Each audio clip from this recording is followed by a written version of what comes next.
any questions that come up are going to be helpful to anybody else viewing the session in the future. So we're glad that if you can share those, that would be wonderful. So thank you for that. So let's get started. Peter, what do you think? Again, my name is Susan Kotner from the Affordable Housing Partnership, and glad to welcome you to this session, Who is My Neighbor? I'm involved because I'm one of 3 organizations that are recipients of funding from the New York State Attorney General's office to help faith communities evaluate opportunities for repurposing vacant buildings or vacant land and that type of thing. So really pleased to be joined by Peter Cook and Mark Greenberg, and I'll let them introduce themselves.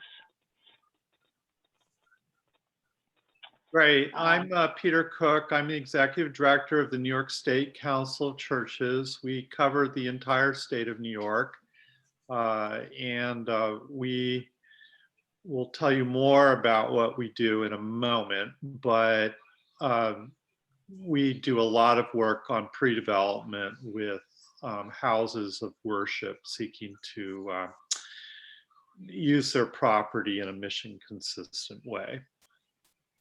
And I'm Mark Greenberg. I'm the Executive Director of the Interfaith Assembly on Homelessness and Housing, which is based in New York City, and also co-founder and president of the Interfaith Affordable Housing Collaborative with Peter as our vice president.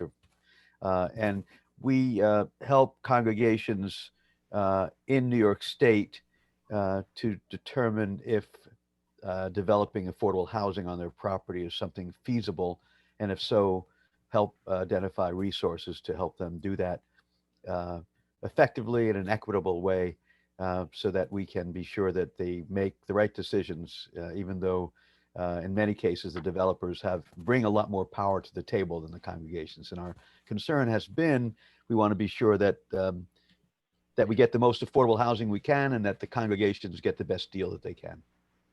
Yeah, great.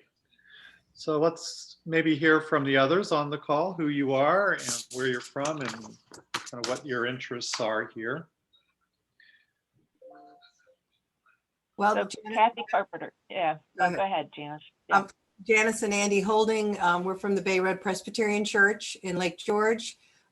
We have acreage separate from the parcel that the church building and fellowship hall are on. And we feel it is our responsibility to use the gifts that God has given us in a better way than just sitting there. So we're here to talk about that. We've had conversations with Habitat and with the Salvation Army about possibilities with supportive housing. So we're just looking to see what the process is to figure all this out. Okay. Janice is clerk of session, and I'm chairman of buildings and grounds and a retired contractor. Oh, the perfect couple. Excellent. Organizer and doer. Hey. It works. Kathy Carpenter, do you want to go next? Sure. I am a parish priest in Baldwinsville, New York, which is 12 miles from Syracuse.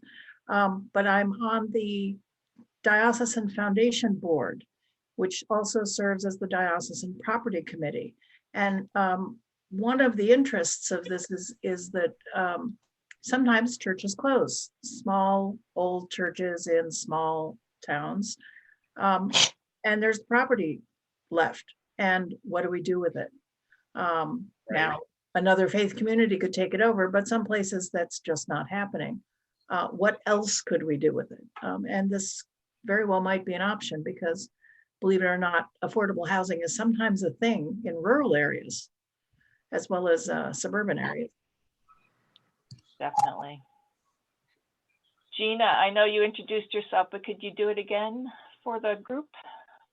Absolutely. My name is Gina Beam, and I'm the executive director at Niagara Area Habitat for Humanity. We are in the Niagara Falls area, and I was on a call with a fellow executive director of Habitat that said that they were working with some churches in their area, and just yesterday, we found out that a church might be willing to work with us on some, building projects with properties that they have. So I reached back out to that ED and he said, "Oh, there's a call tomorrow. Try to get on it." So Glad you did. yeah. So thank you. Excellent. Yeah, we'll get you more connections to, like I said, to the Buffalo area group in a few minutes. So Wonderful. Thank you. We Michelle, Edward? definitely have, some experience now working with Habitat, and we can kind of walk you through kind of the boundaries of that. So, Awesome. okay. Thanks. I really appreciate it. Okay, let's keep going. Michelle, Edwin, do you want to introduce yourself? Hello, I'm Michelle Edwin. I'm from the office of Senator Roxanne J. Cassad. I am on the call to see what information we can glean and pass on to the constituents in Brooklyn. He's a state senator in Buffalo, is that right? No, she is from Brooklyn. Oh, I apologize. No, that's quite all right. Yeah, great. Okay, Thank you for joining. We appreciate it. good. Okay. Catherine Storms? Hi, I live in Albany and I represent St. Paul's Episcopal Church, which is near the South Campus of Albany Med.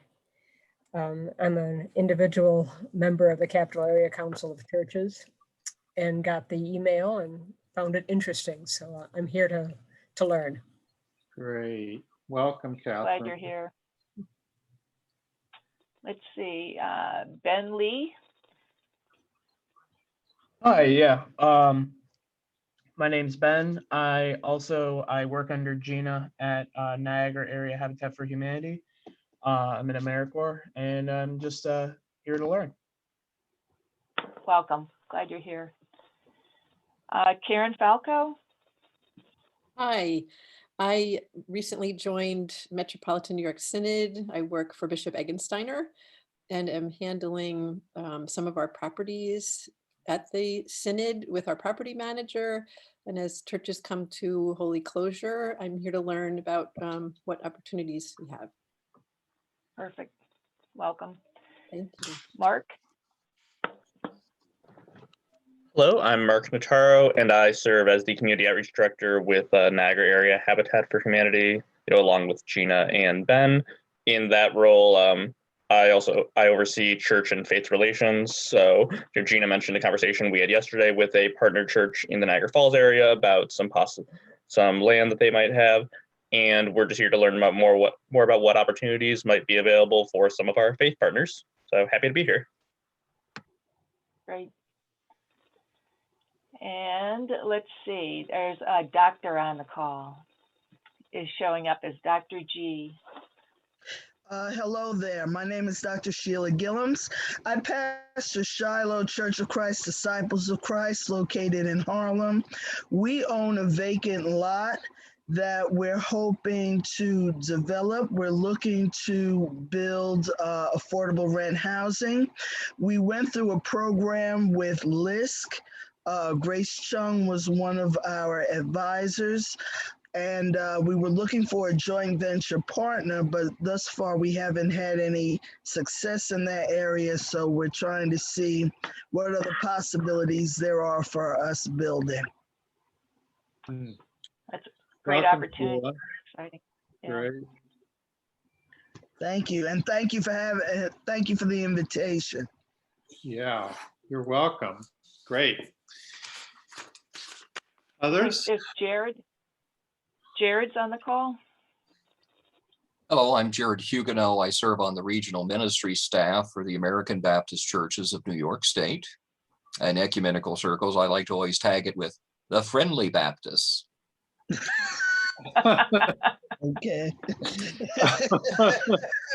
That always kills at interfaith gatherings. Anyway. That kills it, yeah. Yeah, we have churches across the state. Our region is one of 3 American Baptist regions in the state. So Metro New York, Reverend Dr. Cheryl Dudley is executive minister there. But then we start with the Westchester area on up to Plattsburgh, state line to state line. So Buffalo is part of our region as well, excepting Metro New York and the Rochester, Genesee region of churches, where Sandy Hausenauer is executive minister. So we're everything else. We got plenty of landmass. We got plenty of urban and rural. We've got the gamut. And at one of Peter's pre-COVID pandemic in-person events, you know, that old time of in-person. You remember that? Peter had at, I believe, a Long Island seminar, one of our churches, Antioch Baptist in Bedford Hills, as one of the key presenters that day, talking about how they had, you know, gone through a similar process, redeveloping a disused property that they had in addition to their present day church in Bedford Hills. So glad to have this conversation. Our polity always is deferential to the local church making big decisions like this, but we do have the ability to at least inform and give options. Yeah, great. Roger, do you want to introduce yourself? Well, you're muted, Roger. Yeah, There he is. I'm Roger Markovics, and I'm retired from a lifetime worker at United Tenants, and I'm on the Affordable Housing Board and directors and the Albany Community Land Trust directors.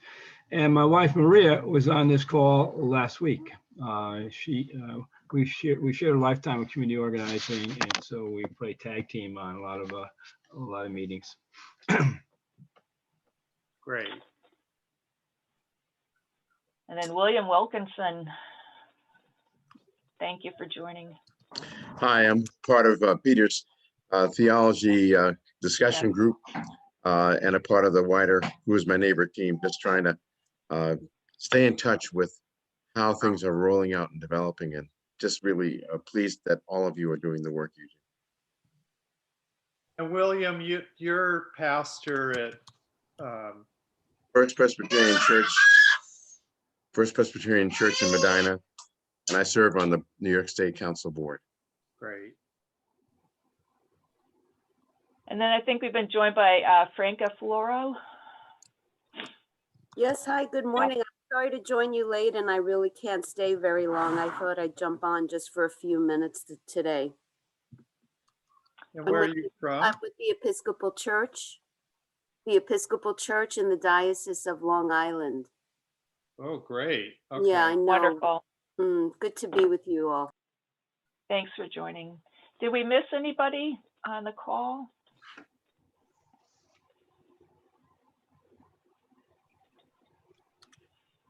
Again, if you have not already, could you please put your name, location, email, phone in the chat for us?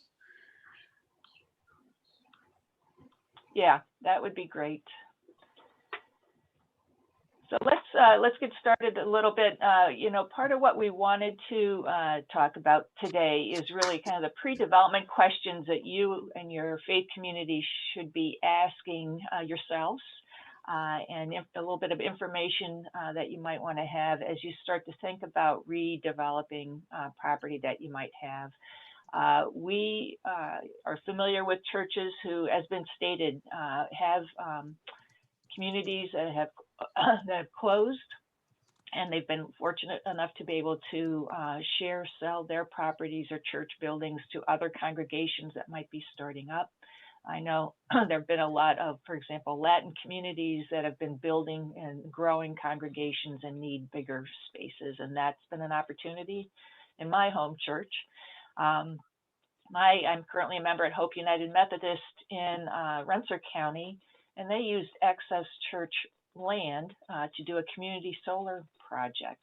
So there's a lot of different ways that you can repurpose land, buildings, in keeping with your mission today we're going to focus mostly on opportunities of developing affordable housing and helping to meet mission in that way.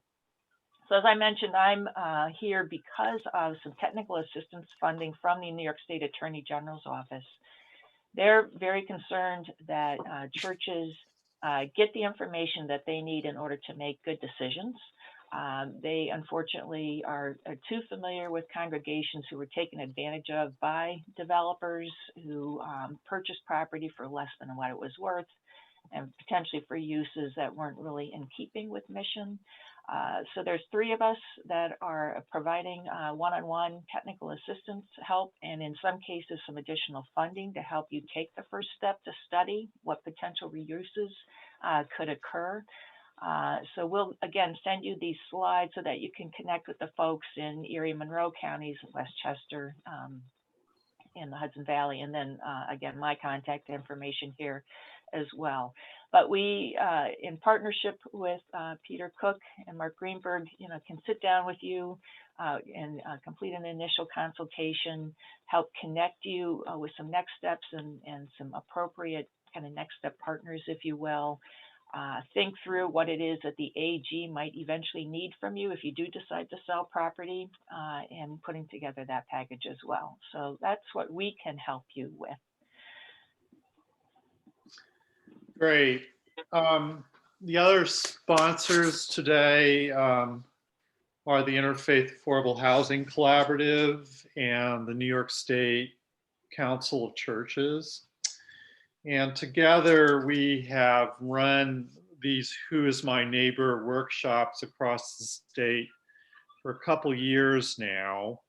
And we're here to provide advice and help you identify funding which is appropriate to you and your geographic location. And we're here to prepare you for conversations with potential partners, funders, and so on to kind of help set things up. We've learned a lot about how to do that. And we do initial assessments with congregations, and again, access funds and work with trusted partners who provide pre-development, including the Attorney General's mission initiative across the state. And Mark, is there anything else you want to add to that? So, so just to say that the Interfaith Affordable Housing Collaborative was established a number of years ago. We're still pretty young. We're about 4 years old, but we've recently gotten some funding from Trinity Church to provide some pre-development funds. And the reason we were founded is because when a congregation is considering doing a project, it's very helpful if they know what it is they can do and what it is they want to do before they have a conversation with the developer. Because if you go to the developer and say, we've got some land, what should we do? Then you're in their control. It's best for you to be clear about what your congregation can do based upon the parameters and what your congregation wants to do based upon its mission and the commitment. And then when you go to developer with that information, you're in a much stronger position. But the challenge is that figuring out those early questions takes some money. And that early money is the hardest money to get. So we are in a position to help find that money either out of New York City with the Attorney General's office or in New York City with funds that we've assembled plus other funds that we've identified so that we can put you in a better position to make those early decisions and then be on a better footing with the developer when you're finally ready to talk with them, and also identify some free, in many cases, technical assistance to help you make those decisions. It's our objective to make sure that a congregation understands its options and understands what it will take to get to affordable housing development, because it could take 3 or 4 years, so that the congregation has to be prepared for the process. So that is our objective, to really, because there's such a great need for affordable housing, to make sure that we can build as much as we can, but also because congregations are often in the situation where their most valuable asset is their property. We want to be sure that that property is valued appropriately in your negotiations moving forward on development. Yep.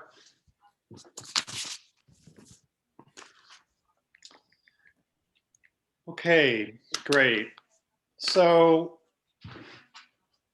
we really try to emphasize that any development really needs to be mission centered.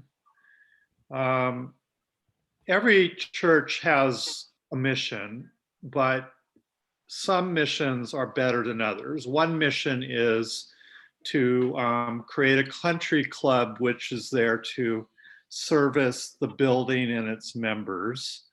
That's one mission that quite a few churches adopt, but that's probably not a mission that is going to work very well when you're trying to develop your property. You have to think about who are your neighbors and imagine your congregation to be really not just who's in your building, but all around you, your community. So if you're in a rural community, the whole town and area around that really legitimately could be understood as your congregation. Or even your congregation could be understood even broader than that, of sort of a whole interconnected human and economic ecosystem which surrounds you. So it's interesting for United Methodist pastors, when they are called to a church, they're not called to that church, they're called to the community in which that church dwells. And we think that that has a much, better mission focus, but we often lose sight of that. So really getting clear about what it means to be a congregation is important. Secondly, you need to really think about how your congregation is relevant to the community in which you are located.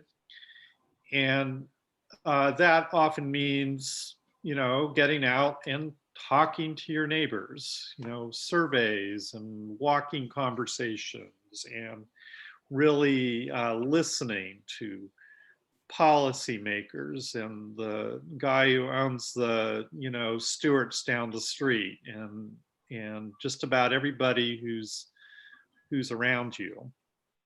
And then really asking yourself how much of your income goes into maintaining the building instead of mission engagement. My suspicion is that for a lot of churches, a lot of money goes into the building and not a whole lot to outreach. However, your building is a form of outreach and mission engagement, and you need to look at it in that way. A lot of people have underutilized space in their buildings, or they have land around them which they have to maintain. But all of those are potential vehicles for mission and also revenue. Okay, so who is God? Who are we and who is our neighbor? All of these questions are intricately interconnected. When we say, you shall love the Lord your God with all your heart, mind, and soul, and your neighbor as yourself, it's not like two distinct things. It's all connected. Okay, next slide. This is just to expand a little bit to say that, when you get out to talk to your community, ask people, what are the top 3 things with which you struggle? You might hear some people in your community say, I can't get my business going because I don't have good broadband access. Or you might have others who say that there is property around, but it's dilapidated and it's not inhabitable, and we wish that we could access that more. Or housing's too expensive and we're spending too much of our income on housing, or we have trouble accessing healthcare, or whatever it is. Nothing makes up for just getting out and talking to people, in addition to putting together a demographic profile. It's also helpful to know the history of your congregation. Most congregations had their beginnings in mission. Some congregations, for instance, were formed as a place of safe harbor for African Americans who were rejected from other churches and created their own. Some have offered safe harbor as part of the Underground Railroad. Other churches might have been instrumental in starting the local hospital. Understand your beginnings and what your history has been in the community, and maybe going back to that history will give you some clues as to what you are to be in the current time. Also, pay attention to what other congregations are doing around you. You might not want to build another food pantry if the congregation 2 blocks down already has one. And so it's really important to work ecumenically and interfaith so that you don't get siloed, and you can think about sharing resources and thinking about what each faith community brings to meeting community needs. And then the final thing I would just say is that this work really requires a good leadership team in your congregation. It should not just be the pastor, but it should include the pastor or religious leader. But having it doesn't take a lot, but maybe 3 or 4 who really want to stick to it and are really tied in to all the decision-making processes, both internal to the church and also externally. Like if you are a Presbyterian church, you will want to pay attention to what your presbytery is saying about your property and consult them. Okay, next slide. And this is really to say that congregations really can make a high impact on their community. Often they don't make the impact they could because they dream too small.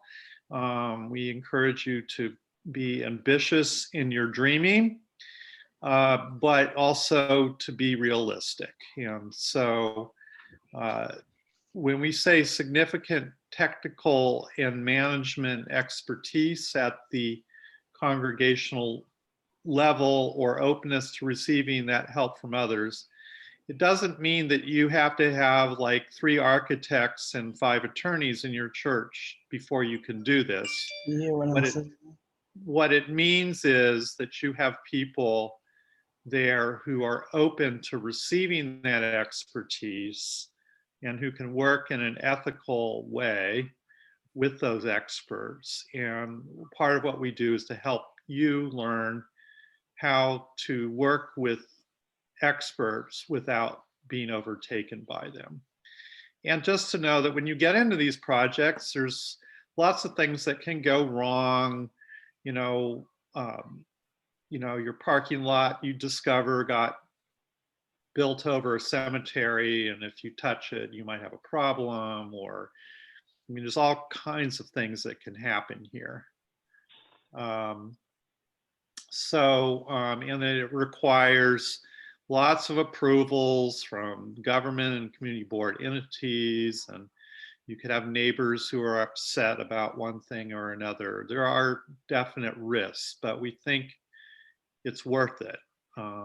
But you just have to be in it for the long haul. Okay, And okay, go ahead, Susan. So I want to welcome, I know we've had a couple of new people join us and we're glad you're here. We invite you to, if you could, type in your contact information into the chat so that we can send you the slides from this presentation. So thanks again for joining us, everybody. So we talked about community needs, you know, how does affordable housing help meet those needs? And as you all know, there's so many different options and varieties. And again, getting that input and feedback from your neighbors in terms of what the need is, and then what will be a successful project. Sometimes those are two different things, right? But again, we've got some great folks on from Habitat for Humanity, and that's the wonderful model of single family home ownership, oftentimes working with a church community to redevelop vacant land to make housing affordable. And this is critically important nowadays in terms of you know, promoting equity and wealth among especially communities of color where we've been falling down on that job. So that's a huge impact that could be made. It could be condo or cooperative housing, which could be in a much bigger project. Obviously, the city's used to doing those types of things. And then again, just as those projects grow, the complications around the types of financing available and the number of subsidies that you need to bring to the table in order to make that affordable just multiplies. Or you could look at rental housing. And again, there's huge needs just for simple, pure and simple workforce affordable housing. You know, a lot of low wage workers are really struggling to find something that's affordable that they can, you know, benefit from. We see a lot of families doubling up these days in Albany just because the rents are beyond the ability for one household to pay. So again, working on that. In Albany, we need rehabilitation of existing housing stock. That's a huge problem that we have with blight and really working to not only provide affordable housing, but redevelopment activities that promote wealth creation and neighborhood value as well. Once you start thinking about new construction, whether it's for senior housing or special needs housing or supportive housing, again, the financing to get major project developments underway, again, complicates multiple folds. And that's where you will definitely want to work with an experienced, you know, tax credit developer. So lots of options out there. And again, part of our initial conversation with you in terms of, you know, what's your vision and what are the opportunities and options in terms of funding sources, because to make housing affordable, it does require these development subsidies to help bring down the price, the cost of development, and then potentially also the affordability factor on the operating side as well. So we're going to give a couple of examples of projects that have been happening. So Peter's going to talk about those. So this is a project in New York City, the Yonkers Presbyterian Church. You can see the picture on the left was their old building, which they ended up selling and then creating a new sanctuary and rebranded themselves as the Avenue Church, New York City, on the right. And this is a case where you take an asset and you convert it into something more scaled to your mission and what you want to do. Sometimes it's better to do it that way than to try to repurpose your existing property. This is the First Presbyterian Church in Jamaica. This includes affordable housing. You can see that on the right. It includes a health center. It includes a bank, city bank in the middle. You can see the sanctuary on the left. There's the fellowship hall behind it. They basically, in this case, acquired a parking lot for about $2 million. And by the time they cut the deal with Citibank, that property value went to $8 million. Then they donated six of that 8 million towards the project, which helped to make those apartments on the right affordable. Half of those are at 50% and below of median income. This took 10 years to bring this about, and they are making good progress, but it's been slowed down a little bit because of COVID. But want to say one other thing about that.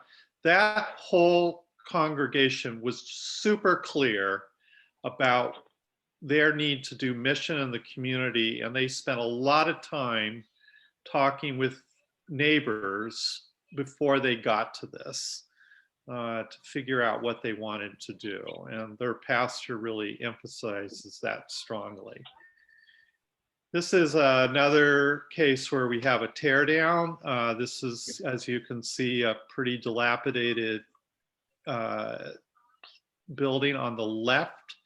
They took it down and they built a low-income senior housing development known as Home Street Residences, which actually won an award for its design and for the population in which it was reached. I'll give you a couple of examples in Albany that we're working with. Christ Church of Albany is located in kind of a redevelopment area, if you will, in the city.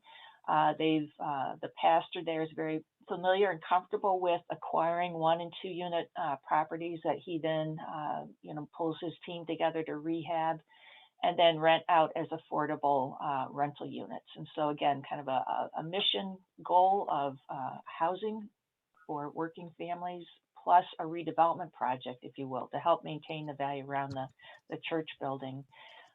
He has a vacant lot, and there's a proposal to do something new for Albany, which is affordable cooperative housing. So there's a lot of questions that he needs answered before he knows whether or not this is a viable project to proceed with. And again, the church has been, fully supportive of this. So what does the zoning allow? Is cooperative housing even viable in Albany, right? We need to get a market study completed. What financing sources are available so that we can tell whether or not the housing will be affordable enough that it does actually make available a good option for families to move into. What's the current value of the property? And are there any negative environmental conditions that would prevent its redevelopment? A second project that we're working with is the Pine Grove Community Church in Saratoga. Their church conference owns an adjacent camp. You can see this lovely pine grove, right? And they are working with Habitat for Humanity to look at the possibilities for home ownership. But before they could even get to that conversation with Habitat to really figure out, what that joint venture agreement would look like, they needed to kind of do a reset and check in with the neighbors and get some community support for that project. And so a lot of what they initially needed to do was to have those open conversations with folks in the community. A big question is, what will zoning allow? There's wetlands on the site, so how much of the property could actually be developed for housing reuse? What's the property's value? How much should they be offering the conference to acquire the property for?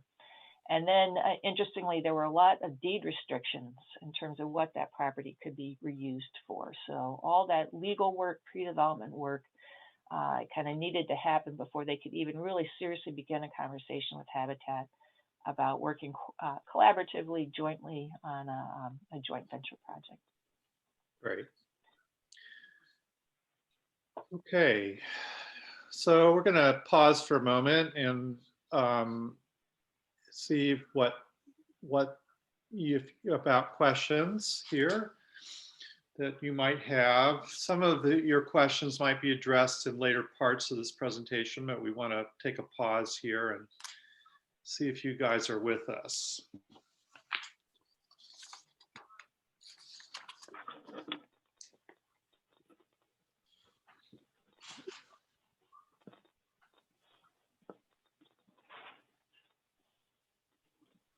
any of those projects look similar to things that you're thinking about?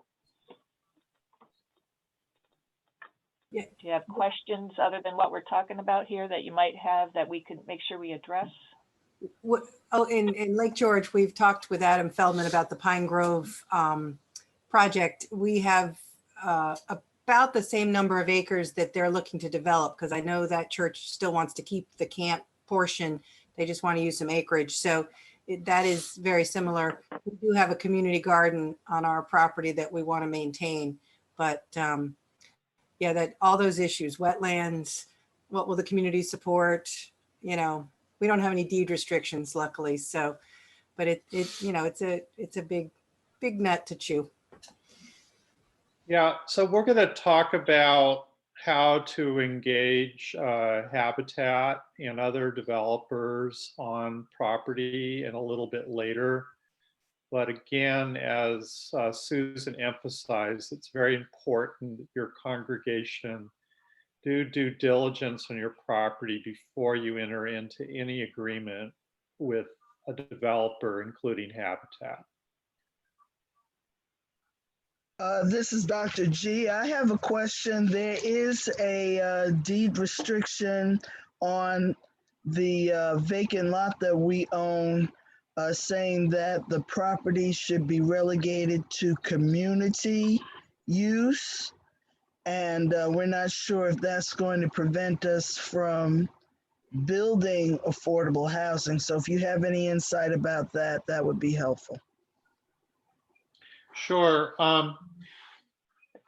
That's a pretty broad definition, community use, which should work to your advantage. But this is where it's really important that you have a good attorney, land use attorney, not just any attorney that represents you and only you, not paid for by a developer or anything like that, to help you get a clear-eyed picture of that deed restriction.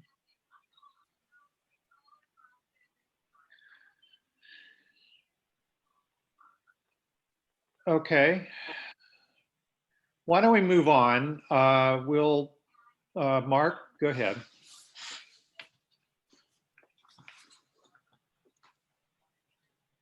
Mark, are you Mark, there? you're on mute. He's on mute. There he goes. Am I okay now? Yeah. Yeah. I want to apologize early. I have to leave at noon, but you're in very good hands with Susan and Peter. But I'm glad I have a moment to talk a little bit about the importance of advocacy. So not all of us have the capacity to build affordable housing on our property, but each of us have the capacity to promote policies that will make the development of affordable and supportive housing more likely. And so I want to talk a little bit about that, put it in a framework, and then talk about some current issues that we're working on. So a nice framework that we've developed in terms of policy with regard to housing is, imagine a house with 4 walls, and we want to strengthen each of those walls. The first wall we're talking about today is the production of affordable housing. Obviously, building affordable housing is crucial, but really more important and more cost effective is preventing homelessness. Most New Yorkers are not homeless, but without rent laws or without other policies, many of them could be. So preventing homelessness is another key issue that we need to look at when we're looking at how can we be most effective. And the third area is providing services. Some people need services to be able to stay in their homes, and some people who are homeless need services to be able to get into housing. So that's the third wall, is providing services. And the fourth wall, which we often don't think of when we think about affordable housing, but is crucial, is promoting income. If that apartment down the road is $1 a year, but you don't have $1, it's unaffordable to you. So how can we ensure that people have enough money to pay for that housing that's available?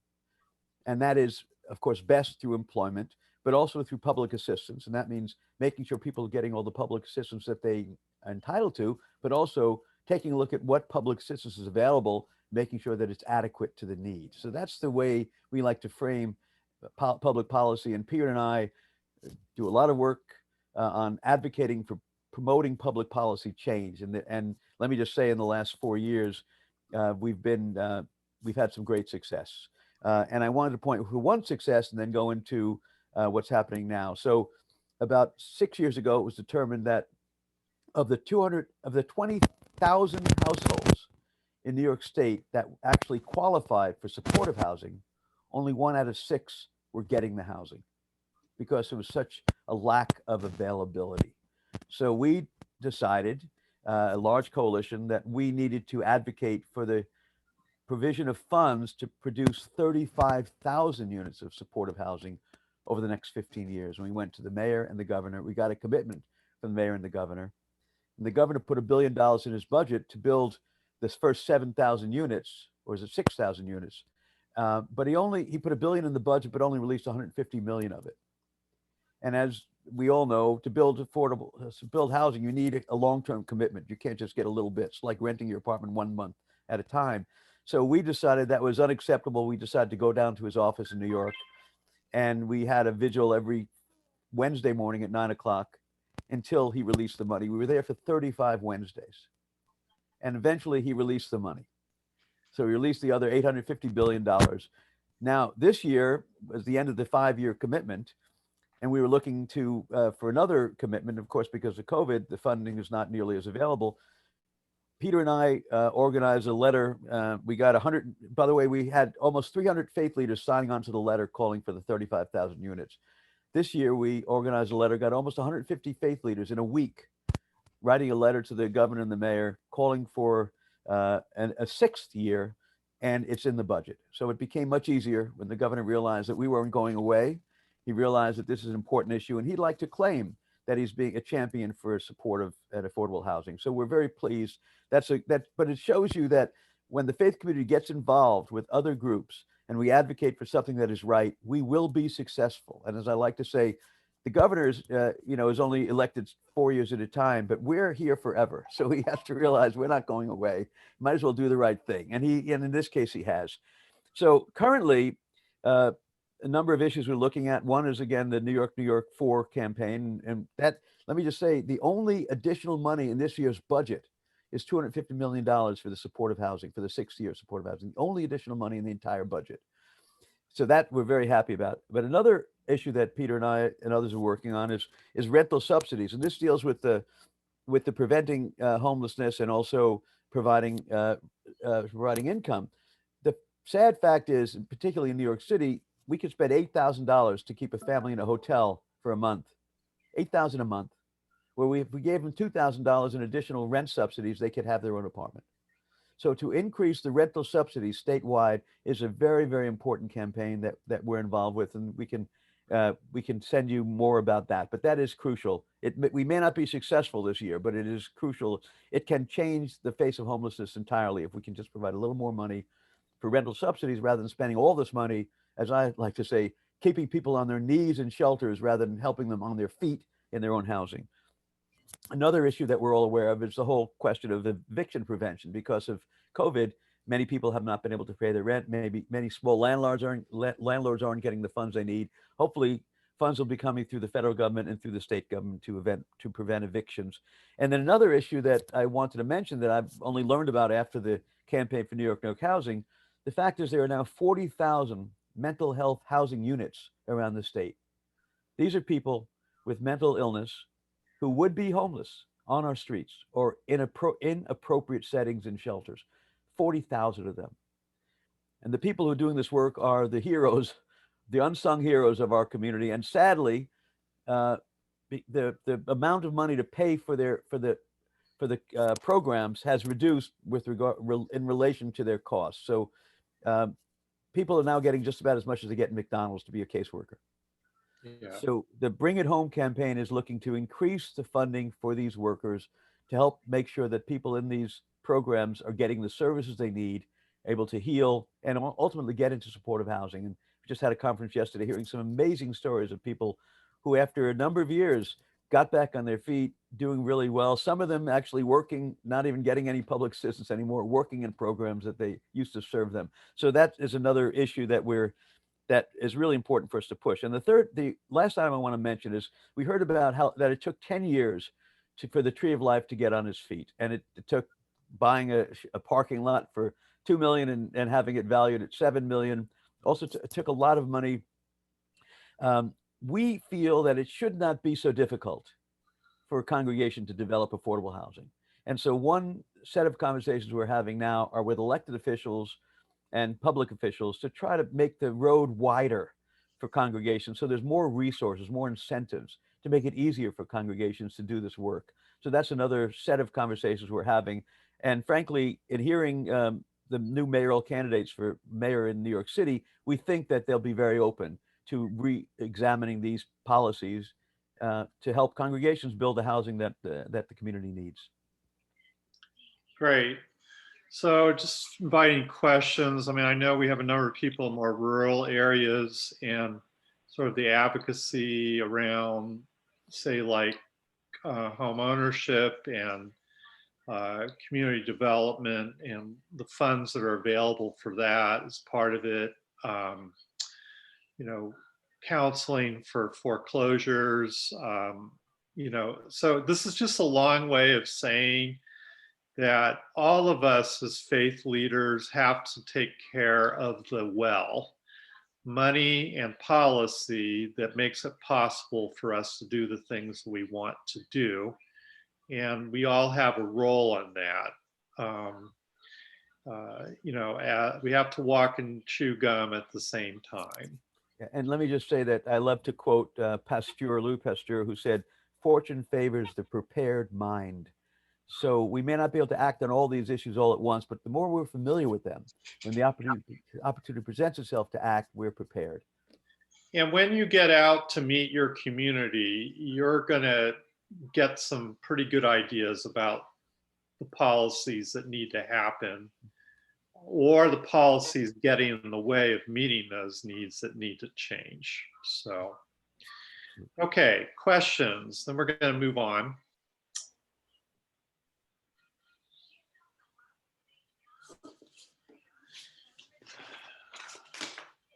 Okay, let's move to the next one, pre-development here.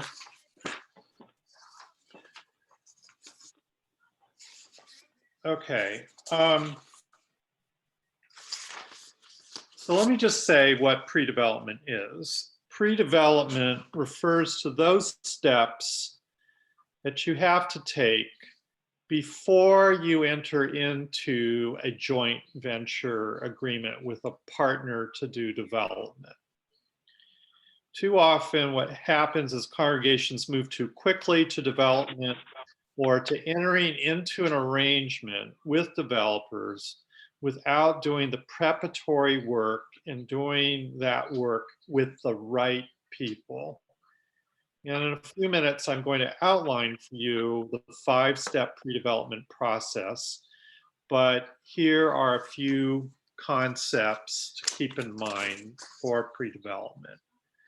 Again, part of your preparation is looking at your mission, starting with your mission and how that intersects with your community, and also how that mission is understood by other ecclesiastical bodies who may have to be involved in your approvals, or who can offer you valuable assistance. And so you have to understand your mission in the context of all your other ecclesiastical partners. Be sure you have, again, a leadership group that is able to stay in there and be strong and see it through for a while. And it needs to be a group of people who are open to hearing the ideas of others and understand that they work in relationship to other bodies that need to approve this, which leads me to approvals, which is that there are necessary approvals that you're going to have to get from all kinds of people to move forward. And those approvals will differ depending on your project, your ecclesiastical polity, and the governing bodies of your city and state. And you will always need to have outside advisors who can help you sometimes congregations have very good people within their congregation, but it's important that your advisors not only are skilled, but that they don't have any conflicts of interest. And if you have, like, the chair of your board of trustees who's also an attorney, that could pose a conflict of interest in terms of giving you the best advice that you need. It's not that you want to exclude that person, you want to engage them, but just to be clear about the roles and the boundaries. Okay, next slide. I think, you know, one of the things to keep in mind is that you've got your mission and your vision, and sometimes that bumps up against the hard reality of the funding that's available. And I, just from our own experience in developing affordable property, it unfortunately oftentimes is driven by what are the subsidy sources that are out there and what's New York State's current priorities in terms of how they want to assist projects. So it's helpful to know that as you're thinking through what your project might look like. So again, currently, you know, New York State likes mixed income, mixed use projects. So that if you've got that health clinic that's part of a bigger rental housing project, that's a win. They like supportive housing projects, as Mark talked about. One of the things that they're looking at, and this is makes sense maybe in more rural areas, is helping to promote affordable housing opportunities in what they're calling high opportunity neighborhoods, right? So getting lower income families into those better quality school systems so that those families, again, can grow and succeed with the help of the community. Workforce housing, especially that located near transit opportunities. You may be familiar upstate with something called a DRI, or Downtown Revitalization Initiative. Again, so if you've got a church building in the downtown area that's been targeted for redevelopment, that also is something that New York State's interested in funding. So that's part of your initial reconnaissance, if you will, in trying to see how your vision fits with what some of the funding priorities might be. Some of the other questions you want to ask yourself, again, how engaged do you want to be in the development, right? So we've talked about a joint venture agreement where the congregation is connected with that developer, whether it's a not-for-profit developer like a Habitat or a for-profit developer. And what's your interest in ongoing, what's your ongoing role, right? So the Christ Church in Albany, they'll likely stay very engaged in the property management and oversight, if you will, the project, you know, hiring a third party potentially, but engaged because it's important to them and their immediate community that the property and the project be very well managed. And they're not afraid of doing that because they've had some experience in that arena. So again, some of the folks that you'll bring on early on, your development consultant, we've talked about the need for a real estate attorney, an architect who can give you some concept designs and give you a sense of what you can actually do with the physical space that you have. That's helpful for your own information, but also in communicating with the community what the project is going to look like and the potential impact on them. And then once you've gotten to the point where you're ready to, research and connect with a developer, that's when you'd bring in that partner as well. So a lot of factors going into a project's development. In addition to the subsidy sources, the grant programs, what lending institutions are out there. Again, if you've got church property that can be sold to another congregation, there are some specialized finance programs to help people acquire church property and reuse it for a congregation or a faith use, right? So how can we connect, projects to those lenders? The funds to get you started can be your own capital campaign, grant funds.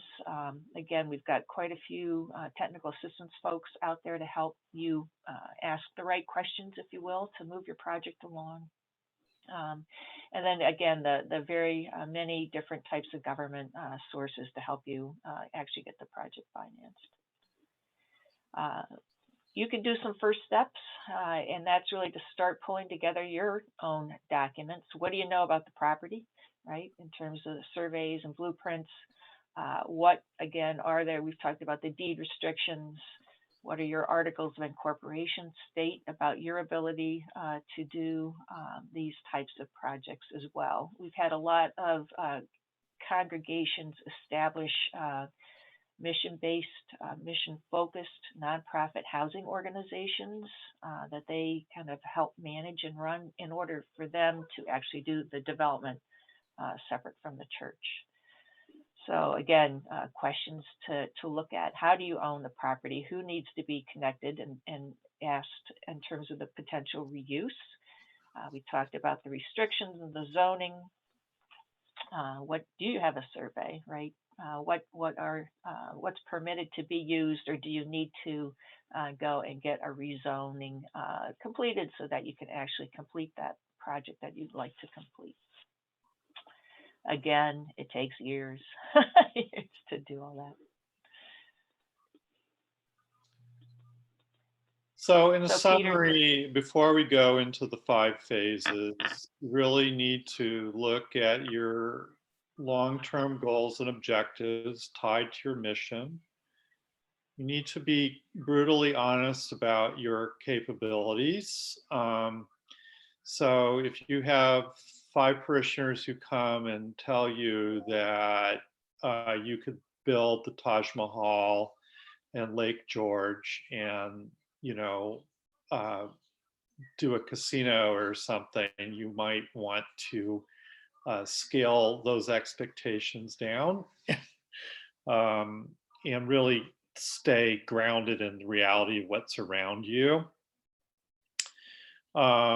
Again, having the right leadership team, both internally within your congregation and externally with experts advising your congregation. And then, you know, being clear that this is going to take some time for you to do this. The payoff, we think, is much better, but you have to be in it for the long haul.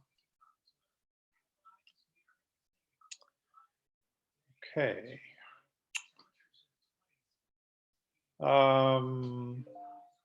Why don't we go to the 5 phases, I think. Okay. So part of the delay that I think a lot of congregations experience is that they take a lot of time figuring out who to talk to and when, and don't have a clear structure in mind about how to enter into these pre-development conversations. Sometimes because of that, congregations can end up in development agreements they later regret with developers, or they don't imagine the possibilities correctly because they didn't have a structure that let them have a clear sense of their interests and how that interest relates to their mission. So we're trying to provide a clear-cut structure by which we enter into this. So number 1 is we call phase 1. In phase 1, a congregation forms a small team of the religious leader, pastor, and 2 or 3 lay leaders who fill out what we call a pre-development survey, which we have and can provide to you, and to meet with a skilled attorney and have a few conversations with their partners to assess their church's mission, talk to their community, assess their property, and also to have an initial conversation with any ecclesiastical bodies. So this is a conversational phase. This could take 6 months or shorter, sometimes longer. But at the end of this phase, you make a decision as to whether the congregation is ready to draft a scope. It's a mini grant proposal, if you will, to get pre-development money and or services to help your congregation gather in more depth information about your property that you will eventually need to prepare a request for proposals or requests for qualifications. We'll talk more about that.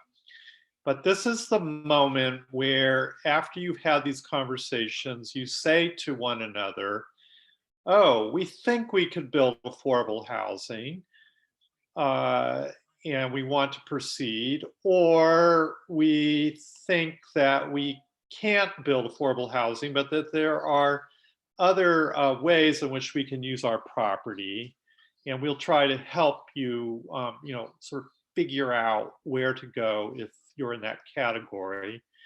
Oftentimes, it's both affordable housing and related services. If that's the case, the decision would be, yes, we'd like to proceed to get more in-depth information about our property. In the second phase, after you've made that decision, the congregation prepares a scope of work. This is like a mini grant proposal, and it lays out the kinds of money and expertise you need to get in order to find out what's going on with your property. So the person from who worked with LISC, who has that deed restriction, for instance, if you were to put together a scope here, you would list the attorney who would research that and what that person costs to do that research. You'll need to do a title search. You'll need to do an appraisal. This stuff can total up $25,000, $30,000 conceivably, maybe less, maybe more, but it really outlines very clearly what is the work that needs to get done and who's going to do it. It could include an architectural massing study, an environmental analysis, and it would involve maybe help doing facilitated conversations with your community and boards to give you a structure. So you're not just kind of wandering around your neighborhood with a clipboard, but you have some idea about what you're doing and engaging the community. Okay, so then this is the point at which you apply for pre-development funds. That money we'll talk about could come from the AG's office, it could come from your denomination, it could come from us, the Interfaith Affordable Housing Collaborative. It could come from a mix of sources to fund this inquiry.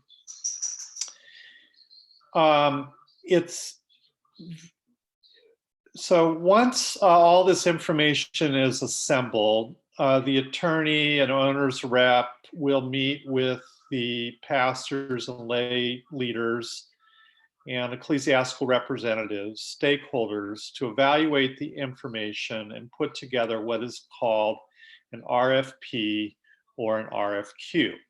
An RFP is really a very baked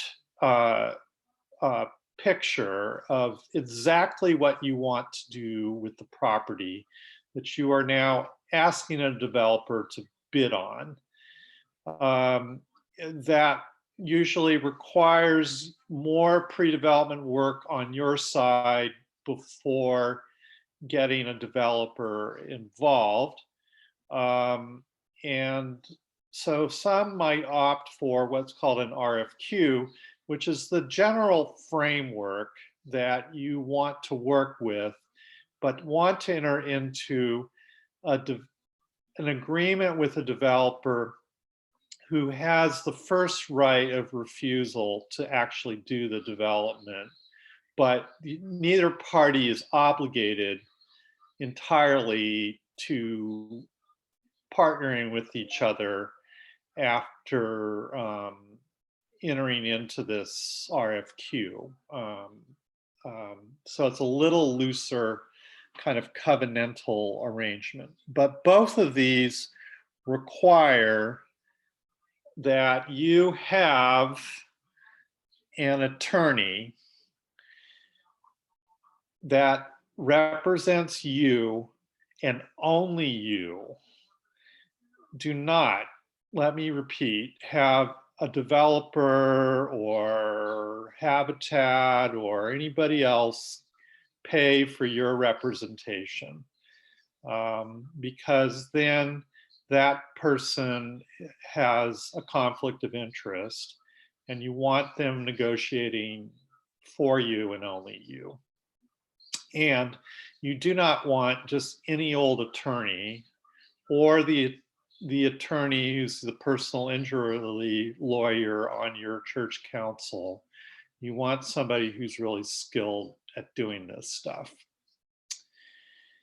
Okay, so now you are assembling this request for proposal and request for qualifications, and you are now at phase 4. What I just described is really phase 3, which is you put the RFQ or RFP out for bid, and you solicit bids from developers, and then with your attorney and or owner's rep, you negotiate a joint venture agreement. Okay, and that joint venture agreement will be many pages long and seek to anticipate everything that could possibly go wrong. And it should not be a rushed process. And both parties need to be able to represent their interests without a conflict of interest to enter into this joint venture arrangement. And then finally, once you have a joint venture agreement, you get to phase 5, which is where you and your partner will proceed together to secure financing for the project, establish site control, to prepare designs and enter into the development process. So if I could just make 5 observations quickly as you do this. Let me just say that congregations without a lot of money in their bank are often excellent candidates for development if they have significant land or a building asset.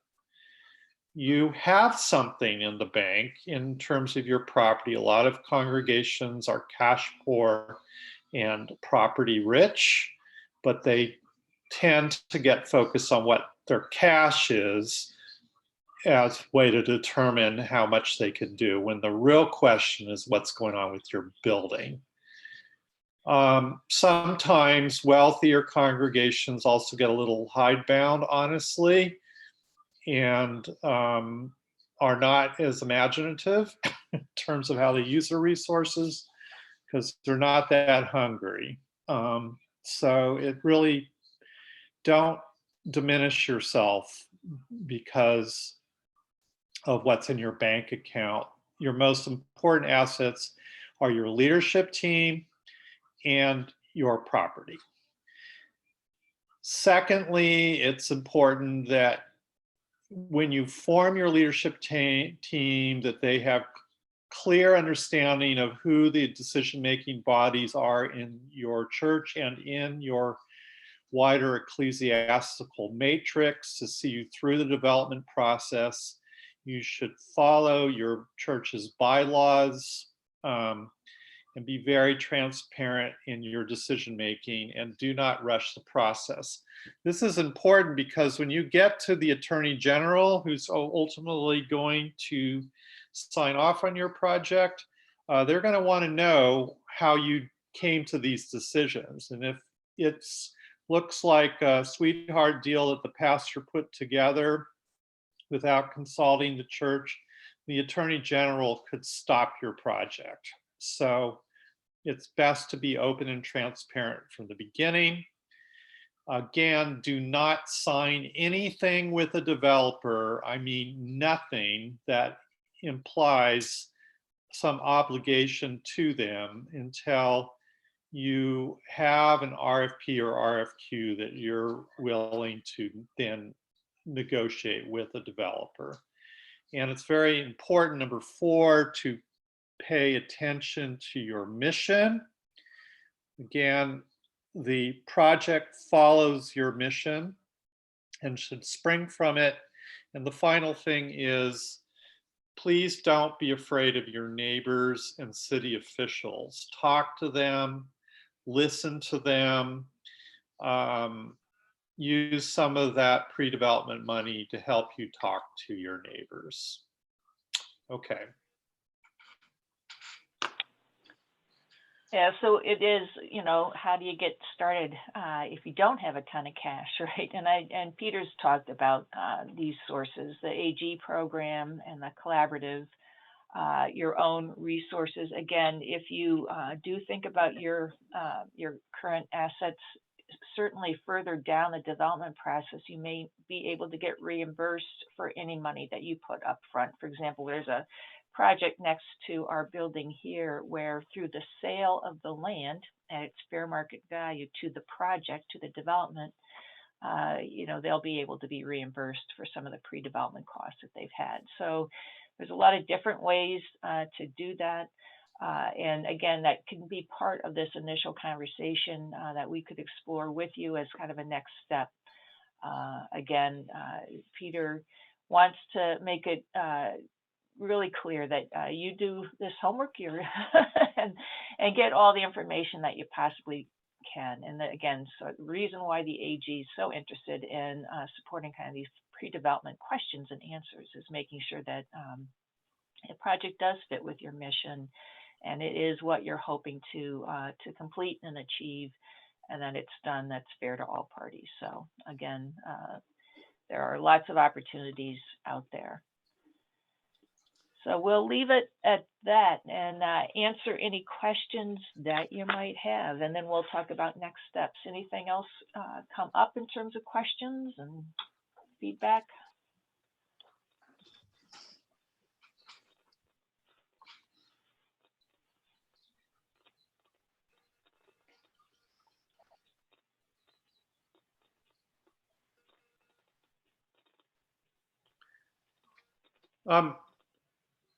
You might, if you are a developer, find this presentation to sound a little harsh. And this is intended to not only protect clients, but also protect developers themselves.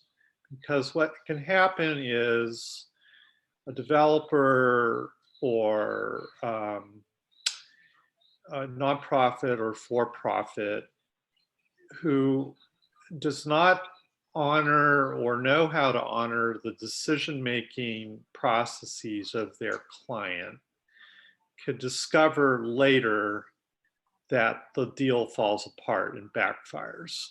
And so it takes some discipline on the part of the developer, if you are engaged with a church, to be able to be sure that they have their own representation and that you not pressure them. If you don't pressure them, there's probably a better chance that they're going to end up making you the developer.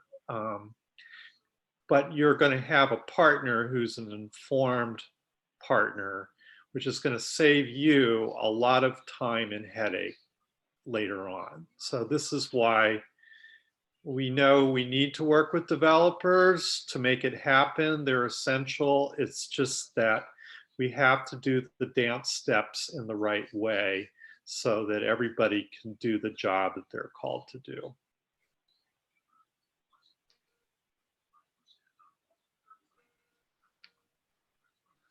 So any question? No questions dumb. we threw a lot at you here, you know, if there's things you're stressing about with your property, I mean, anything at all, you know, please go for it.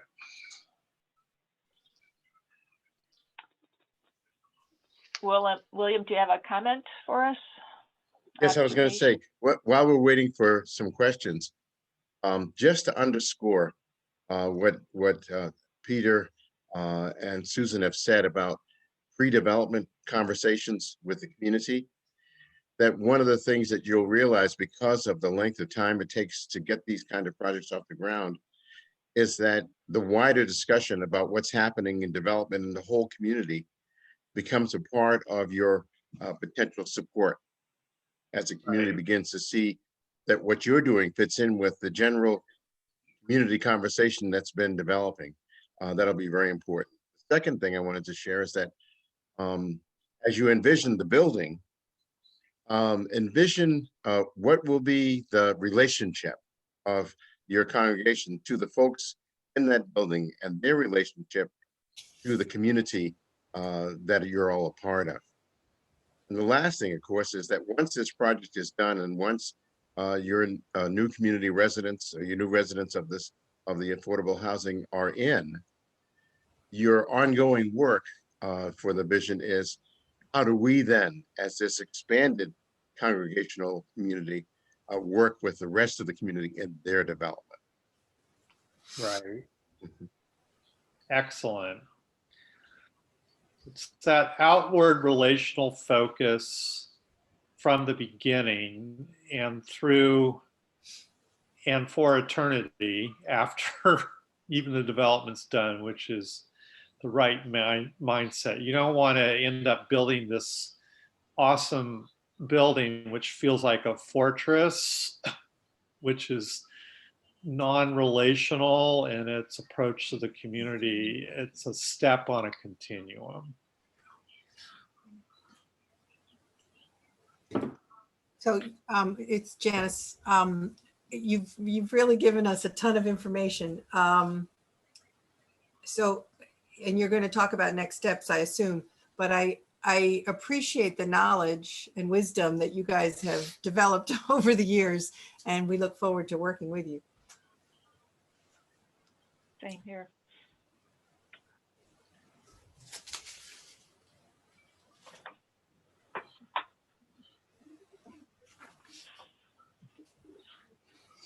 Okay, other questions? I know we have people from different parts of the state. I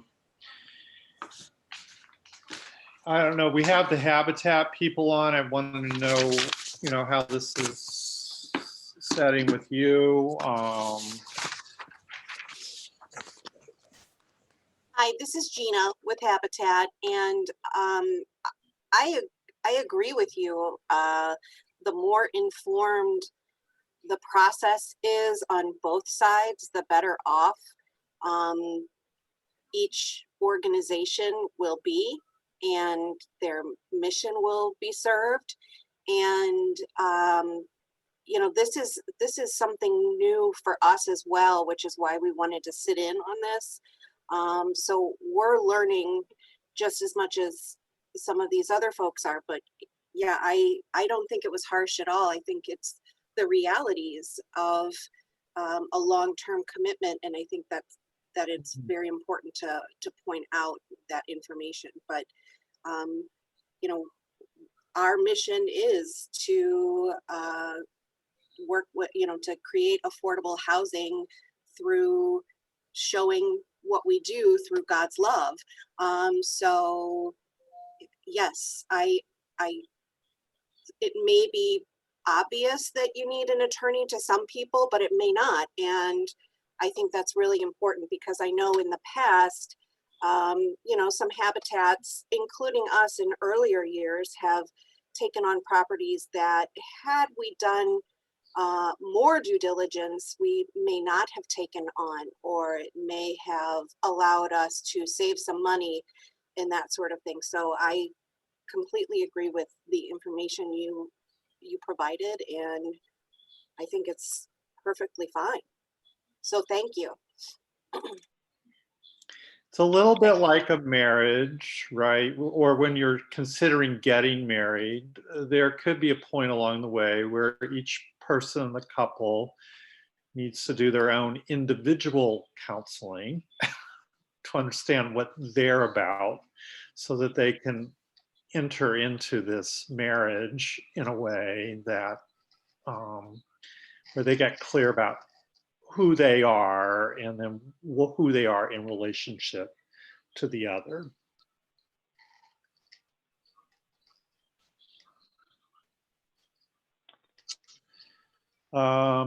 Okay. Our friend, I'm just going to jump around the state here a little bit. So our friends in New York City, how's this connecting for you? How can we help? We have Brooklyn and let's see, in Harlem, I think we're two. Let's see, Michelle, right, Brooklyn, and then I think Gloria's on from Staten Island, right? We're glad oh, you're back. Gloria on from Staten Island. Oh, three then. And then Sheila from Yeah, I'm here and I'm from Harlem, and yes, this is connecting very well. We have an RFP that we were able to gain through working with LISC, but right now we're really frozen because we've tried to identify some joint venture partners and haven't been successful in that. So I'm looking to meet with you and a couple of members of my development committee to talk about what our next steps might be. And to be honest with you, last year with the COVID situation, we basically froze. But this meeting is going to help me bring my people back in gear to get this thing going. Right. So we'd love to talk to you about that. We do have resources in New York City Great. that can help with this. But probably one of the questions we want to talk to you about is what your relationship is with LISC, and trying to sort of build around that and what more they can bring to help you get this over the finish line. Sure. Great. Okay. And I saw Michelle, you're with Senator Prasad in Brooklyn, right? Maybe you're still not here. I don't know.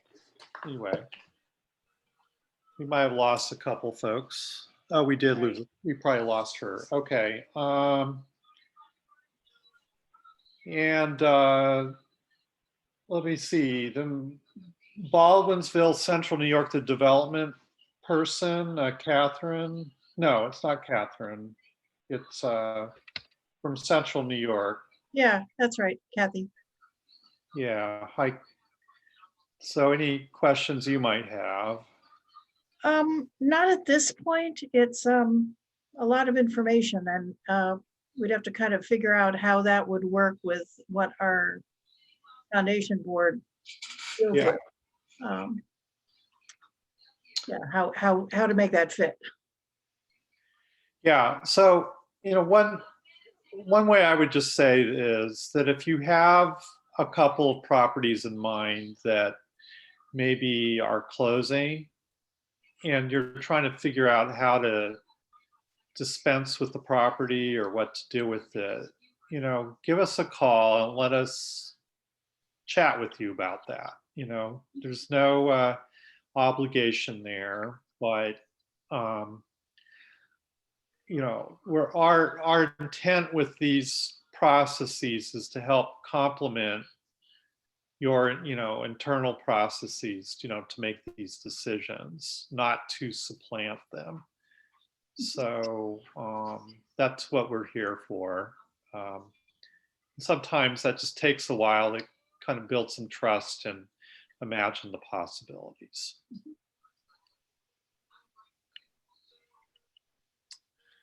And let's see, Yeah, do that's we where have- you can use if you've got an architect friend, if you will, to go through buildings with you to give you just that sense of what a potential reuse might be and reconfiguration as affordable Right. housing. I mean, that's a hugely helpful bit of information. So if you've got folks in your community that can help do that, that's good. When we do a pre-development survey, which we have, it's a structured set of questions for you to think about with any property. And that can be part of our conversation with you. Okay. And let's see, do we have somebody from Long Island here?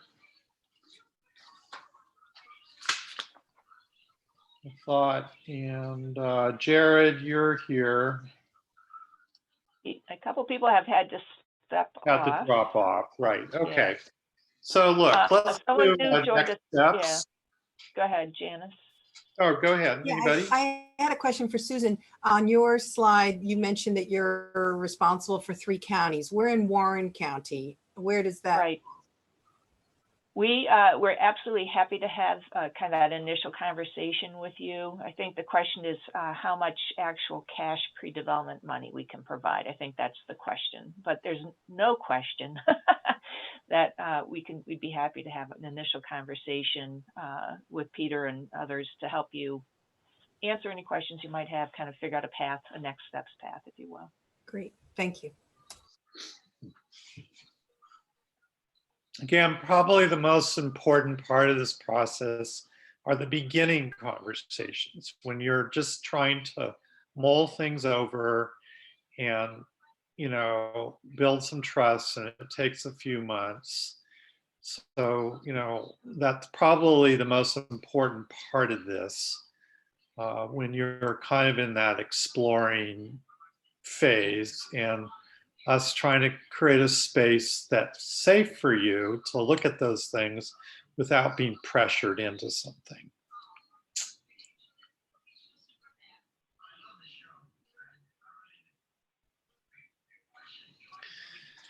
Let's see, we also had Capital Region 2. I know that, we had Karen from the Synod down in New York as well. I don't know, maybe you're not on it either, Karen. So, or Karen Falk had to step off. yeah, okay. Peter, All right. we have one more question. It's not a question, it's an observation, Peter. Yeah. As a retired professional in the building industry, I want to give you kudos for stressing phase 1. My notes say phase 1 done right will determine the success of the entire project and options. And I think that's one of the things that you need to stress, that we understand, but we're a small congregation with a large tract of usable land. Mm-hmm. So that's something that we're stressing so that people in the congregation don't think, okay, we'll get this started and by next year we'll have houses up. No. Right. So thank you for the detail of the planning process that you've stressed. It's very important.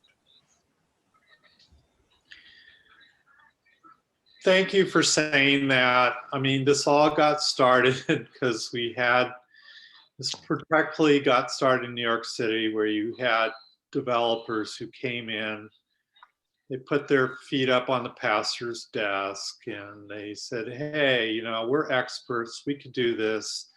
We'll get this done, you know, if you just sign here. And then everybody was unhappy later. So, you know, slowing it down to speed up is kind of important. Well, our conversation has been ongoing for years, but this version of it is because Salvation Army has a grant for supportive housing, and So, it's like, oh, well, we've been talking about doing transitional housing for years. Right. And so Adam, and then we spoke with Adam from Habitat, the three of us, just saying, okay, what do you have? What do you have? What do you do? And Adam was the one who said, you really need to start from square one. You need to be in touch with Susan and attend one of these meetings, because you have something. It may not work for Leo with the Salvation Army, but you don't want to do anything until you follow the steps. So that's where we are. Well, and it could work out with Salvation Army and Habitat and you. That very well could be a possibility. It's just that but you want to be sure you've looked at all your options here. Yes. First. Well, and they want their projects to be successful too. So if it's the wrong population on our land, that won't do it. And their grant is for a specific population. So, but I think, the fact that they're willing to help us if we do have a population that needs some kind of support, it's awesome. If we do decide to do some as Habitat homes so that there's a progression that people can see from, okay, I'll be in supportive housing now, and then look at that, there's a Habitat home right across the street that I might be able to own someday. So, exactly. So just starting to dream. Yeah.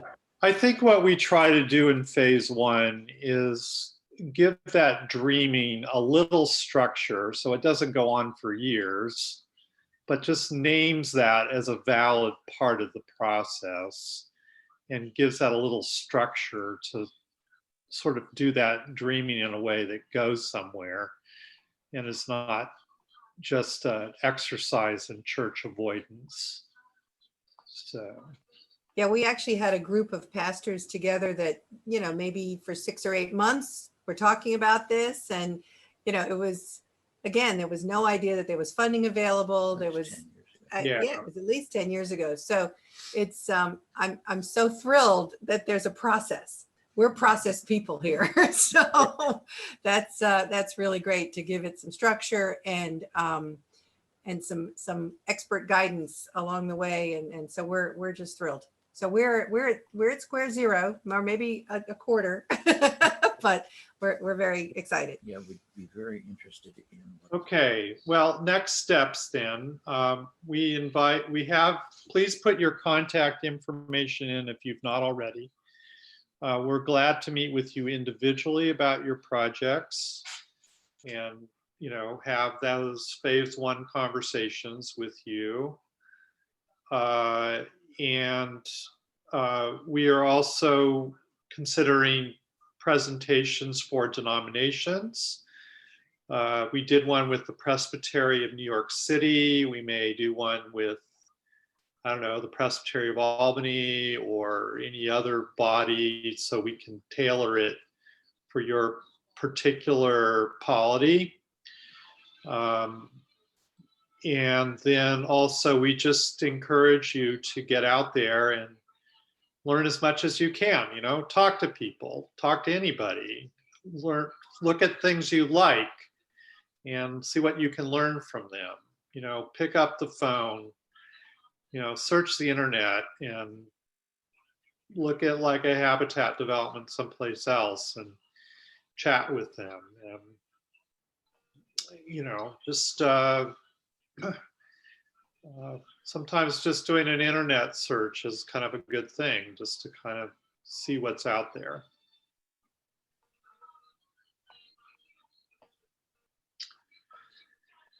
Okay, so I think we're good. We'll be getting these slides out to everyone. Again, thanks for putting your email address in the chat. There's some good comments in there too about such as a great reference to Mindy Fullalove's Urban Alchemy, great resource for folks.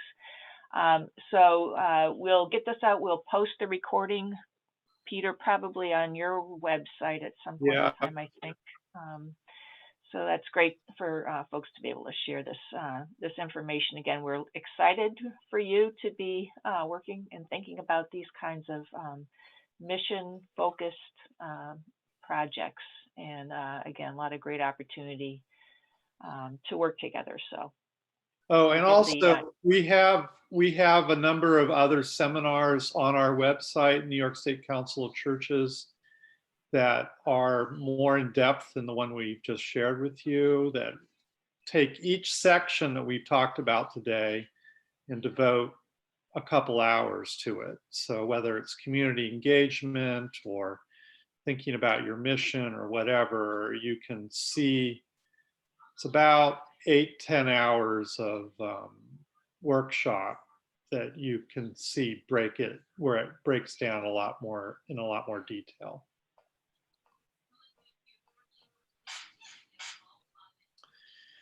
Okay, well, thank you, everybody. Enjoy the day. It's sunny out. I don't know how long that's going to last, but yeah, you know, and we'll pray for spring soon. So. Thank you, everyone. Thank you. Thank you all. Thank you.